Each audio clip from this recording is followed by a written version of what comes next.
Okay, this video is part 3 of how to develop self-control for young men. I've already done parts 1 and 2. You might want to watch those first.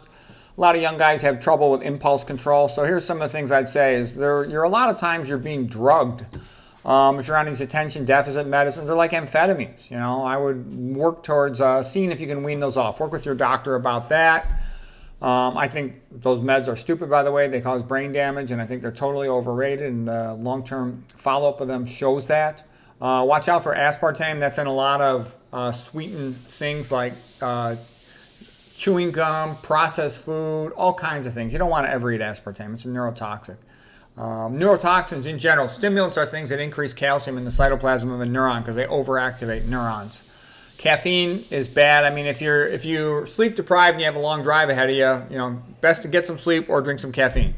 But for a routine basis, caffeine's a bad idea.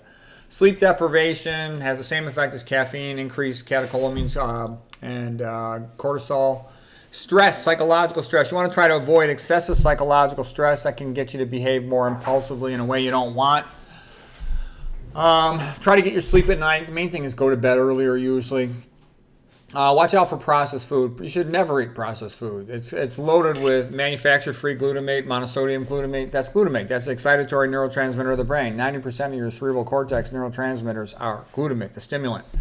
And there are areas of blood-brain barrier breakdown, even in the healthiest person, around the circumventricular organs of the third ventricle, because they're chemosensors, so they're going to have that. Plus, any little tiny brain damage from traumatic brain injury or stroke is going to have circumferential around it areas of abnormal blood-brain barrier permeability where this stuff can potentially get more access to the brain. Avoid high fructose corn syrup because it elevates uric acid in the blood. That causes insulin resistance, which leads to a loss of the insulin-degrading enzyme, which leads to more beta-amyloid protein getting into the brain. And that can have an excitotoxin effect to increase calcium entry into neurons through the NMDA receptor. Holding the cell phone close to your head is a bad idea. It opens up voltage-gated calcium channels. Anything that increases calcium in the cytoplasm of a neuron increases the stimulant activation of that neuron. Mitochondrial inhibitors are bad because they decrease the ability of the mitochondria to produce energy, to produce ATP. That ATP is used to pump the calcium out of the cytoplasm. So these things have a bit of a stimulant effect on the brain. They're bad for the brain. Processed foods are always bad. Mold inhibitors are put into that stuff so it doesn't grow mold and spoil, get returned to the company. They're also called fungal inhibitors. They tend to be mitochondrial inhibitors. Atrazine on corn, GMO corn, non-organic corn, is bad. It's a mitochondrial inhibitor. It also typically contains mercury, like by purification through a chloralkali, and that is a neurotoxin. Glyphosate on soy is neurotoxic. That also can increase the activity of the NMDA receptor, the calcium channel, the glutamate receptor, letting more calcium into the cell. That's bad. Psychiatric drugs tend to be neurotoxic.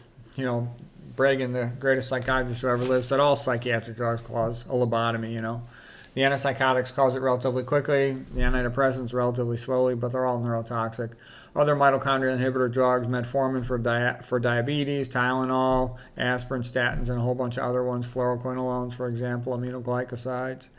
Aluminum will do that. Saturated fat is a mitochondrial inhibitor when it's eaten in large amounts. Alcohol is toxic. Almonds potentially from the small cyan component, cyanide-like. Flax, same thing, cyanogenic glycosides. Circuit inhibitors are quite often almost anything that smells bad. Volatile organic chemicals, paints, glues, dry cleaning chemicals like TCE. It's also a mitochondrial inhibitor. I would never go to dry cleaner now that I know more about those chemicals.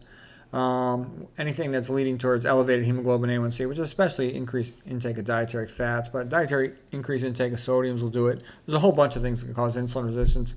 Hemoglobin A1C is a measure of glycation of your hemoglobin. It's like a 3-month indicator of how your blood glucose control's been. But the point of the matter is things that are associated with elevated hemoglobin A1C tend to be associated with SERCA inhibition. SERCA is sarcoplasm, endoplasmic reticulum, calcium ATPase. The sarcoplasm is a carryover word from the muscle. It's really the endoplasmic reticulum of the neuron that's relevant. Okay, you have to be able to pump the calcium out of the cytoplasm into the endoplasmic reticulum, and if it's inhibited, you're less able to do that. Water contaminants worsen this whole process. Fluoride, aluminum, estrogenic. So what I'm trying to say is your impulse control might be good chance it's significantly due to problems with your diet, your water filtration and stuff. Okay, so at a minimum, have a carbon water filter. Get your estrogenics out, but more importantly, ideally have a reverse osmosis. The ideal situation would be on well water, and then have a whole house carbon filter and have a kitchen reverse osmosis filter. So these are things that can help a young man with impulse control. It's important to know this, because if you don't know this, some guys get stuck on medicines that they don't need, or they have behavioral problems that get them into trouble when all they had to do was avoid these things. So anyways, I hope that helps you.